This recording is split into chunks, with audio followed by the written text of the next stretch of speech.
ഇതുവരെ രഹസ്യം പറച്ചിൽ തീർന്നില്ലേ? ഏയ്, രഹസ്യം ഒന്നുമല്ലടാ. ഇനിയിപ്പോ പരസ്യമായിട്ടുള്ള കാര്യം തന്നെയാ ഡിവോഴ്സ് നോട്ടീസിന്റെ കാര്യം. ഞാൻ പറയായിരുന്നു ആകാശേട്ടാ, നോട്ടീസ് അയച്ചതിന് ഒരല്പം ധൃതി കൂടി പോയില്ലേന്ന്. എടാ, സത്യം പറഞ്ഞ എനിക്കും ആ അഭിപ്രായം തന്നെ. ഓ, പക്ഷേ ഇപ്പം നമ്മൾ ആനന്ദേട്ടൻ്റെ ഇഷ്ടത്തിനൊപ്പം നിൽക്കണം. ഒരുപാട് കള്ളം പറഞ്ഞ കുടുംബമായിട്ട് ഒത്തുപോകാൻ ആനന്ദേട്ടന് പറ്റിയില്ലെങ്കിൽ നമ്മൾ പിന്നെ നിർബന്ധിക്കാൻ പോകരുത്. അവളുടെ അച്ഛനും അമ്മ എന്നെ കാണാൻ വന്നിരുന്നു. ചെറിയൊരു ഭീഷണി പോലെ. ചേടാ, ഒരു തരത്തിലും അവര് ഏടത്തെ ജീവിക്കാൻ സമ്മതിക്കുന്നില്ലല്ലോ. അവളാ ദേവി. അല്ല ഏട്ടാ, വേണമെങ്കിൽ ഒന്ന് അറ്റൻഡ് ചെയ്ത് നോക്ക്. അറ്റൻഡ് ചെയ്യാനാ? ഞാനേ ബ്ലോക്ക് ചെയ്യാനാ പോന്നെ. ഇപ്പൊ അല്ല, ഓക്കെ. അവളെ ഞാൻ എന്നേക്കുമായി ബ്ലോക്ക് ചെയ്തു.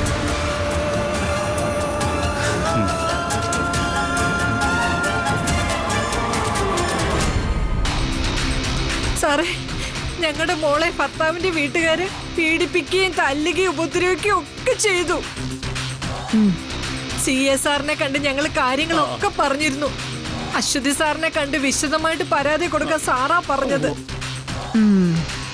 ഗാർഹിക പീഡന കേസല്ലേ? അതെ.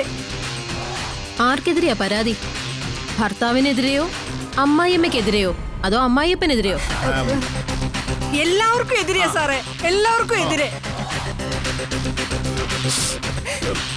എന്താ ഉദയേട്ടാ നിങ്ങളൊന്നും മിണ്ടാതിരിക്കുന്നേ? നമ്മുടെ മോൾ അനുഭവിച്ചതൊക്കെ സാറിനോട് അങ്ങോട്ട് പറഞ്ഞു കൊടുക്ക്. സാറേ, ഞങ്ങളുടെ മോക്ക് ആ വീട്ടിൽ ഒരിക്കലും ഒരു സ്വസ്ഥതയും ഉണ്ടായിട്ടില്ല സാറേ. ഭർത്താവെന്ന് പറയുന്ന ആനന്ദ് ഏതൊക്കെ രീതിയിലോ അവളെ ഉപദ്രവിച്ചെന്ന് പറയാൻ പോലും പറ്റില്ല സാറേ. അവനേക്കാൾ കഷ്ടോ അവന്റെ അമ്മ ഗോമതി. അവരൊരു ദുഷ്ടത്തിയാ സാറേ. ആ വീട്ടിലെ സകല പണിയും ദേവി തന്നെ ചെയ്യണം. രാവിലെ എണ്ണീക്കുന്നത് മുതല് കിടക്കുന്നത് വരെ ഒരു മിനിറ്റ് പോലും എന്റെ മോക്ക് വിശ്രമമില്ല. നിങ്ങളെ മോളെ കെട്ടിച്ചയച്ചത് നല്ല സാമ്പത്തികമുള്ള വീട്ടിലേക്കാണോ? വലിയ സമ്പത്തുള്ള കുടുംബ. പണം ഉണ്ടെങ്കിൽ പ്രശ്നം ഉണ്ടാവില്ലെന്ന് പറയാൻ പറ്റില്ലല്ലോ. അവിടെയാ സാറേ കാര്യം. ആ വീട്ടില് വേറെയും മരുമക്കളുണ്ട്. മിത്രയുണ്ട്, വേറൊരു മരുമോളും ഉണ്ട്. അവള് സർക്കാർ ഉദ്യോഗസ്ഥയാ. അവരെ കൊണ്ടൊന്നും ഗോമതി ഒരു ജോലിയും ചെയ്യിപ്പിക്കത്തില്ല. പാവപ്പെട്ട വീട്ടിൽ നിന്ന് വന്നതുകൊണ്ട് എല്ലാ ജോലിയും എന്റെ മോളെ കൊണ്ടാ ചെയ്യിപ്പിക്കുന്നത്.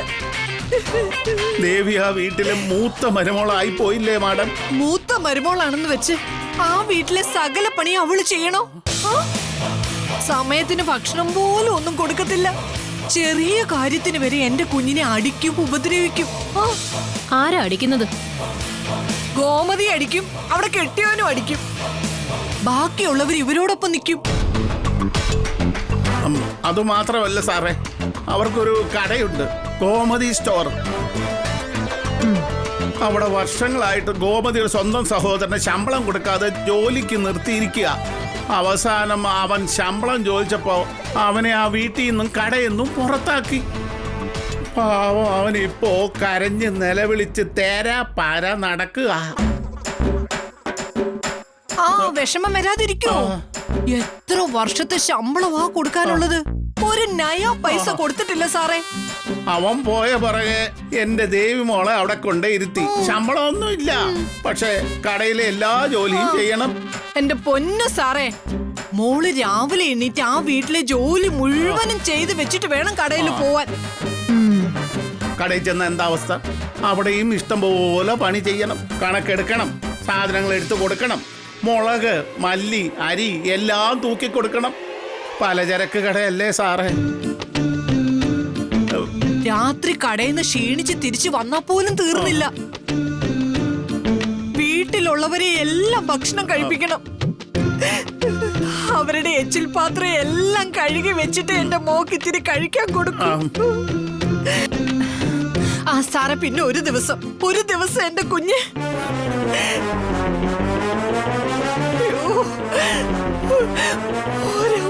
എങ്ങനെ ഇതൊക്കെ പറയുന്നത്? കരയാതെ കാര്യം പറ. കാര്യം പറയടി. ഒരു ദിവസം കടയിൽ നിന്ന് വന്നപ്പോ ദേവി മോക്ക് വല്ലാതങ്ങ് വിശന്നു. ഡൈനിങ് ടേബിളിൽ ഇരുന്ന് കഴിക്കാൻ പോലും പേടിയായതുകൊണ്ട് അവൾ അടുക്കളയിൽ മാറി നിന്ന് ആരും കാണാതെ കുറച്ച് വറ്റുവാരി തിന്നു. കൊതി കൊണ്ട് ചിക്കന്റെ കുറച്ച് ചാറ് എടുത്ത് കഴിച്ചു. എന്നിട്ട് അത് കണ്ടിട്ട് ഗോമതി അവളെ തല്ലി കൊല്ലാറാക്കി സാറേ. ചിക്കൻ കറി കുറച്ച് കൂടുതൽ എടുത്തു എന്ന് പറഞ്ഞ് അവൾ എന്റെ കൊച്ചിനെ അടിച്ചു. ചിക്കൻ കറി എടുത്തതിനോ? ആ അതെ സാറേ, ഒരു കഷ്ണം ചിക്കൻ എടുത്തതിന്. ഞങ്ങളുടെ മോളെ രക്ഷിക്കണം സാറേ, എന്റെ മോക്ക് നീതി കിട്ടണം. ഞങ്ങളുടെ മോളോട് ഈ ദ്രോഹം ചെയ്ത ദേവമംഗലത്തുകാരും മുഴുവനും അനുഭവിക്കണം സാറേ. ഇത്രയൊക്കെ മോളോട് ചെയ്തു, എല്ലാം അവള് സഹിച്ചു. ഒടുവിൽ ദേ ഇപ്പൊ ഡൈവോഴ്സ് നോട്ടീസ് അയച്ചിരിക്കുന്നു. ദേ, ഡിവോഴ്സ് നോട്ടീസോ? അയച്ചു സാറേ. അത് കിട്ടിയതോടെ എന്റെ മോൾ ആകെ വീണുപോയി. എന്ത് പറഞ്ഞിട്ടാ ഡിവോഴ്സ് നോട്ടീസ് അയച്ചത്? ദേവി മോളെ ഒഴിവാക്കണം, അതാ അവർക്കിപ്പോ ആവശ്യം.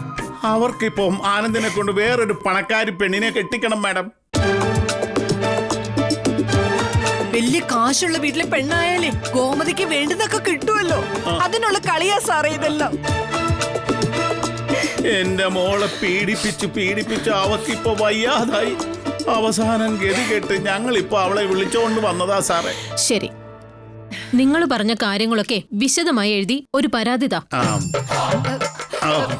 മാഡം തന്നെ ഒന്ന് എഴുതി സഹായിക്കണം. ഞാനെന്തിനാ എഴുതുന്നത്? പരാതി തരുന്നത് നിങ്ങളല്ലേ, നിങ്ങൾ എഴുതി തരണം.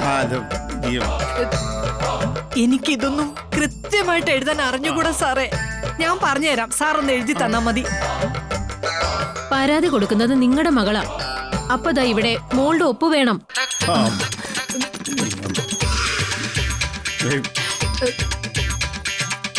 അയ്യോ സാറേ, എന്റെ മോക്ക് തീരെ വയ്യാതെ കിടക്കുവാ. ഹോസ്പിറ്റലിലാണോ? അല്ല, വീട്ടിലാ. അവൾ ആകെ തകർന്നിരിക്കുക. ഒന്ന് എഴുന്നേറ്റിരിക്കാനോ ആരോടൊന്നും സംസാരിക്കാനും പോലും അവൾക്ക് പറ്റുന്നില്ല.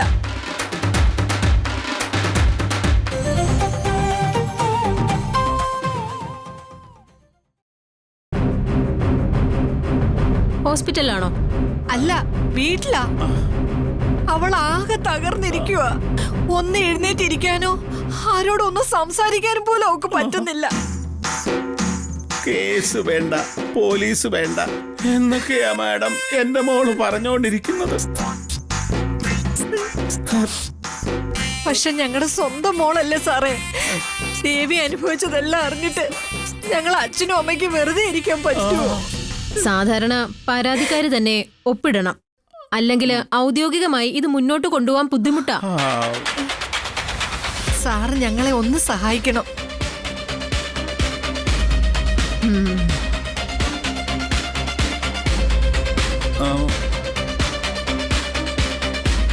ശരി, വിശദമായി പറ.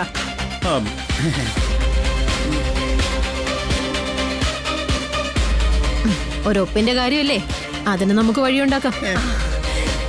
അയ്യോ, വലിയ ഉപകാരം സാറേ.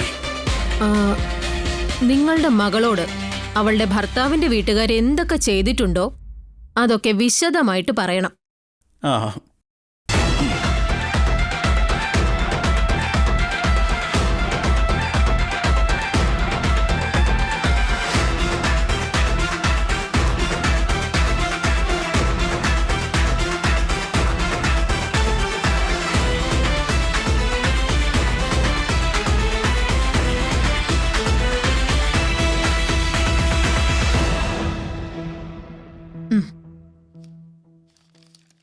പരാതിയിൽ പറഞ്ഞിരിക്കുന്ന പേരുകൾ ഞാൻ വായിക്കാം.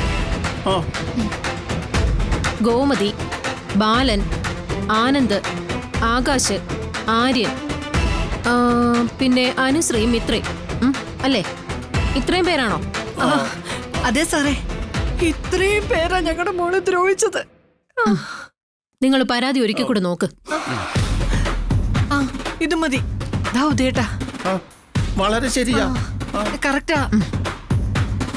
ദേ, ഇവിടെ വരേണ്ടത് പരാതിക്കാരിയായ ദേവിയുടെ ഒപ്പ. സാറേ, ദേവിക്കിപ്പോ അത് നിങ്ങൾ നേരത്തെ പറഞ്ഞതല്ലേ.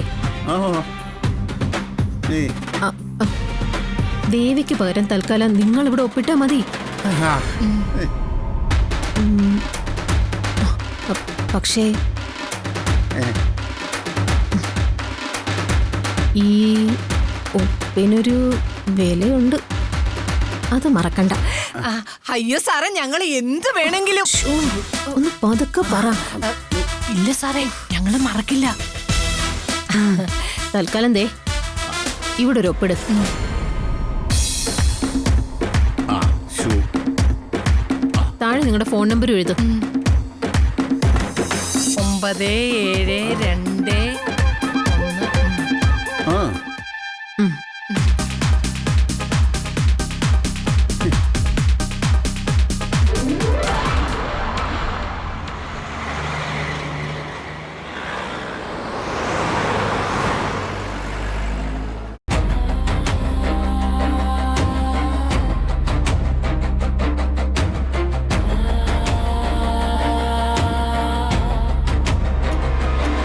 ഓ, ഇപ്പോഴാ ഒന്ന് സമാധാനമായേ. ആ. മോളെ, ആഹാ. എന്നാ മോളെ, കുറച്ച് ഫ്രൂട്ട്സാ.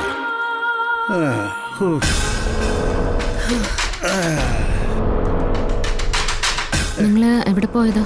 ഓ, എന്തൊരു ചൂടല്ലേ. ഞാൻ ചോദിച്ചത് കേട്ടില്ലേ? എവിടേക്കാ പോയതെന്ന്? അത് പിന്നെ മോളെ, ഞങ്ങൾക്കൊരാളെ കാണാനുണ്ടായിരുന്നു. ആരെ? ആരെ കാണാൻ പോയതെന്ന്? ആളെ പറഞ്ഞ നീ അറിയില്ല.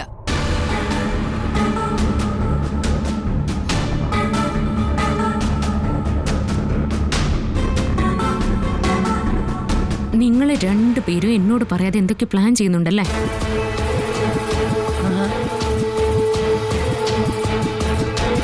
നിന്റെ സംശയം ശരിയാ. നിനക്ക് നല്ലത് വരാൻ വേണ്ടി ചില കാര്യങ്ങൾ ഞങ്ങൾ ചെയ്യുന്നുണ്ട്. നീ അതിനെ എതിർക്കരുത്. എന്ത് കാര്യം? നിങ്ങൾ എന്താ ചെയ്യാൻ പോകുന്നത്? എന്താണെങ്കിലും എനിക്കറിയണം. മോളെ, തൽക്കാലം അമ്മ പറയുന്നത് കേട്ടെ മോൾ അടങ്ങി ഒതുങ്ങി ഒന്ന് നിൽക്കേ. എന്നെ അങ്ങനെ അടക്കിയിരുത്താന്നൊന്നും നിങ്ങൾ വിചാരിക്കണ്ട.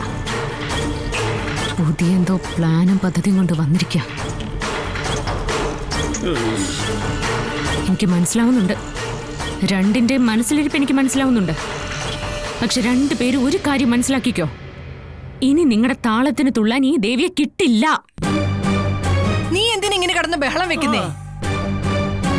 ഞങ്ങൾ പറയുന്നത് മനസമാധാനമായിട്ട് നീ ഒന്ന് കേക്ക്.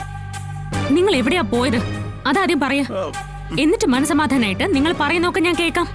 മോളെ, നിനക്കിപ്പൊ എന്താ വേണ്ടത്? ആനന്ദിന്റെ അടുത്ത് തിരിച്ചെത്തുകയല്ലേ? അതിനു വേണ്ടിയിട്ടാ ഞങ്ങളിപ്പോ ശ്രമിച്ചുകൊണ്ടിരിക്കുന്നത്. എനിക്ക് എന്റെ ആനന്ദേണ്ണ ഒന്ന് കാണണം. ആ, കാണാം. നീ ഒന്ന് സമാധാനപ്പെട്. എല്ലാത്തിനും വഴിയുണ്ടാവും. എല്ലാ സന്തോഷത്തോടെ അവസാനിക്കും മോളെ. എങ്ങനെ? എനിക്കത് അറിയണം. എങ്ങനെയാ സമാധാനത്തോടെ അവസാനിപ്പിക്കുക?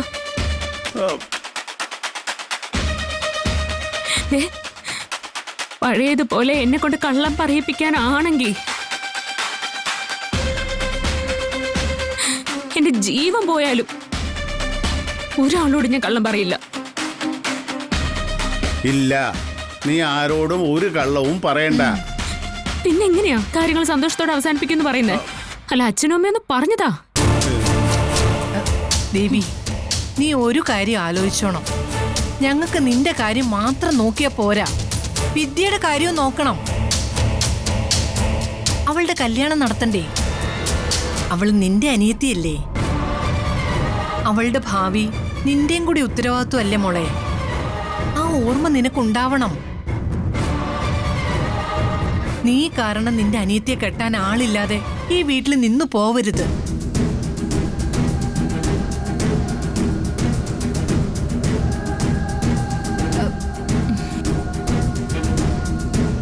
അതുകൊണ്ടാ അമ്മ പറയുന്നത്, മോൾ അമ്മയൊന്ന് വിശ്വസിക്കേ. ബാക്കി കാര്യങ്ങളൊക്കെ അമ്മ നോക്കിക്കോളാം.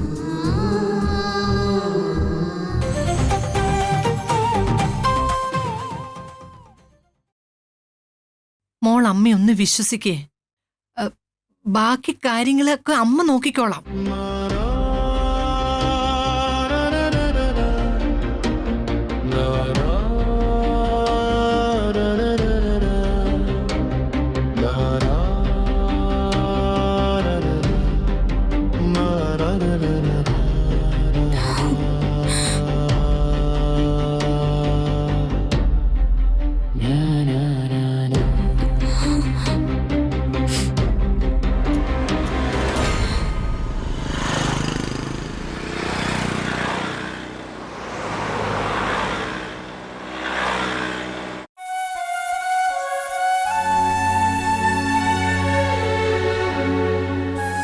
എന്നാലും ആനന്ദേട്ടൻ ഇത്ര പെട്ടെന്ന് ഡിവേഴ്സ് നോട്ടീസ് അയക്കുമെന്ന് ഞാൻ കരുതിയില്ലാനോ. ഏട്ടത്തി ആകെ തകർന്നു പോയിട്ടുണ്ടാവുമല്ലേ. ഈ വീടും ആനന്ദേട്ടനും ഇല്ലാതെ ഏട്ടത്തിക്ക് ജീവിക്കാൻ പറ്റുമോ?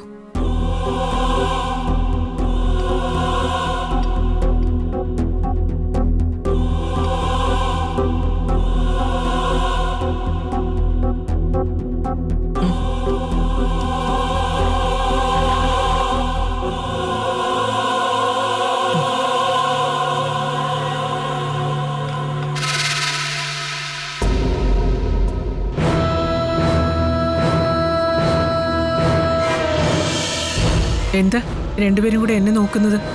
എന്തെങ്കിലും പറയാനുണ്ടോ? അപ്പച്ചി, ആനന്ദേട്ടന്റെ ഡിവേഴ്സിന്റെ കാര്യം അമ്മ ദേഷ്യപ്പെടരുത്. ഏട്ടനോട് നമ്മളൊന്ന് സംസാരിച്ച് നോക്കിയാലോ എന്നാ ഞങ്ങൾ ആലോചിക്കുന്നത്. തൽക്കാലത്തേക്കെങ്കിലും ആ നോട്ടീസ് പിൻവലിക്കാൻ പറയാം. കുറച്ചു ദിവസം കഴിഞ്ഞ് ദേഷ്യമൊക്കെ ഒന്ന് മാറുമ്പോ. ഏട്ടത്തി ചെയ്തതൊന്നും ശരിയാണെന്ന് ഞങ്ങൾ പറയുന്നില്ലമ്മേ. പക്ഷേ ആ ബന്ധം ഇങ്ങനെ തീർന്നു പോകുന്നത് അവൾ എന്നോട് ചെയ്തൊന്നും എനിക്ക് മറക്കാൻ പറ്റില്ല. എന്നെ മാത്രമല്ല, ഈ കുടുംബത്തെ മുഴുവനും അവളും അവളുടെ വീട്ടുകാരും ചേർന്ന് വിഡ്ഢികളാക്കി. പക്ഷേ അതിന്റെ പേരില് അവളും ആനന്ദും തമ്മിലുള്ള ബന്ധം അവസാനിപ്പിക്കണം എന്നൊന്നും എനിക്കില്ല. അവൾ ഈ വീട്ടിലേക്ക് കയറി വന്ന മരുമകളാ. എനിക്ക് എന്റെ മകളുടെ സ്ഥാനം തന്നെയാ. ദേഷ്യമുണ്ട്, സങ്കടമുണ്ട്. പക്ഷെ അവൾ ഈ കുടുംബത്തിൽ നിന്ന് എന്നേക്കുമായിട്ട് പോയി എന്ന് കരുതാൻ എന്നെ കൊണ്ട് പറ്റില്ല. കുറച്ചുനാൾ അവൾ അവളുടെ വീട്ടിൽ നിൽക്കട്ടെ. അവൾ ചെയ്ത തെറ്റിന്റെ ആഴം അവൾക്ക് മനസ്സിലാകട്ടെ. ആനന്ദും ഈ കുടുംബവും അവളോട് കാണിച്ച സ്നേഹത്തിന്റെ ആഴം അവൾ മനസ്സിലാക്കട്ടെ. അത്രേ ഞാൻ വിചാരിച്ചുള്ളൂ. അമ്മേ, അല്ലാതെ ആനന്ദ ബന്ധം ഏർപ്പെടുത്തുമെന്ന് പറഞ്ഞ് ഞാനതിന് സമ്മതിക്കുന്നു നിങ്ങൾ കരുതിയോ? എനിക്കറിയായിരുന്നു അപ്പച്ചി, എന്തൊക്കെ പറഞ്ഞാലും ഏട്ടത്തെ അപ്പച്ചിക്ക് തള്ളിക്കളയാൻ പറ്റില്ല എന്ന്. അമ്മയൊന്ന് ചെന്ന് ഏട്ടനോട് സംസാരിക്കണം. അതെ അപ്പച്ചി, ആനന്ദേട്ടൻ ഇപ്പൊ നല്ല ദേഷ്യത്തിലായിരിക്കും. പക്ഷേ അപ്പച്ചി പറഞ്ഞ ആനന്ദേട്ടൻ കേൾക്കും. തൽക്കാലത്തേക്കെങ്കിലും ആ നോട്ടീസ് ഒന്ന് പിൻവലിക്കാൻ പറയണം. അവൻ വരട്ടെ, നമുക്ക് സംസാരിക്കാം. പിന്നെ നിങ്ങളൊക്കെ അവളോട് സംസാരിക്കുന്നുണ്ടെന്നും എനിക്കറിയാം. അയ്യോ അപ്പച്ചി, ഞങ്ങളാരും വിളിച്ചിട്ടില്ല. നിങ്ങൾ വിളിച്ചിട്ടില്ല, ശരിയാ. പക്ഷേ മീനു ഇടയ്ക്കിടെ മാഡത്തിനോടാണ്, കൂട്ടുകാരിയോടാണ് എന്നൊക്കെ പറഞ്ഞ് സംസാരിക്കുന്നതേ ദേവിയോടാണെന്ന് എനിക്കറിയാം. അറിഞ്ഞിട്ട് ഞാനത് തടയാതിരുന്നതേ. മീനിനോട് സംസാരിക്കുമ്പോൾ ദേവിക്ക് അല്പമെങ്കിലും ആശ്വാസം കിട്ടുമെങ്കിൽ കിട്ടട്ടെ എന്ന് കരുതിയിട്ട.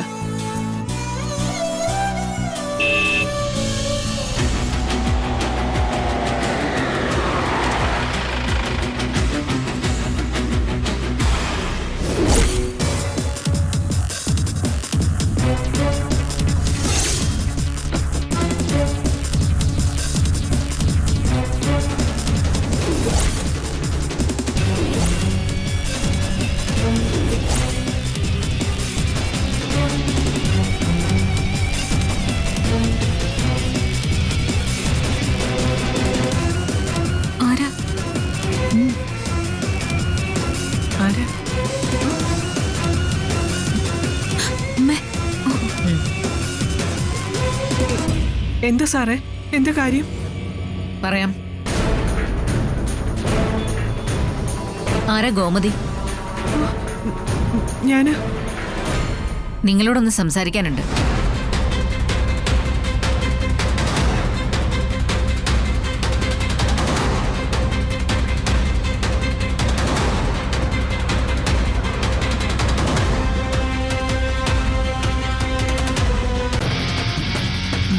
ഗോമതി സ്റ്റോർ. ഇതാണല്ലേ ആനന്ദ് സ്ത്രീ പീഡനത്തിനും ഗാർഹിക പീഡനത്തിനും ഒക്കെ ആയിട്ട് നിങ്ങളെ രണ്ടുപേരെയും കസ്റ്റഡിയിൽ എടുക്കുക. എന്റെ മക്കളുടെ ദേഹത്ത് ആരും കൈവെക്കരുത്, തൊടരുത്. ദേവിയെ ഞാൻ ഉപദ്രവിച്ചിട്ടില്ല. എന്റെ കുടുംബത്തിലെ ആരും അവളെ ഉപദ്രവിച്ചിട്ടില്ല.